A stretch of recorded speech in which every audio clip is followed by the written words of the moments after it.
ఆయనకి అన్ని పెరుమాళ్ళు, పెరుగన్నం, దద్దోజనం, చక్కెర పొంగల్ ఇవన్నీ ఉండాలి విష్ణుమూర్తికి. పాపం శివుడికి ఏం అక్కర్లా, ఒక కణము జలము, ఒక బిల్వదళము.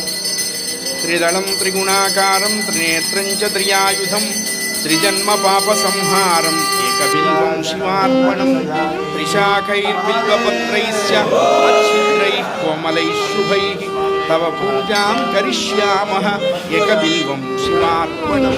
ఆ బిల్వదళాన్ని మనం తిప్పి పరమేశ్వరుని మీద పెడతాం.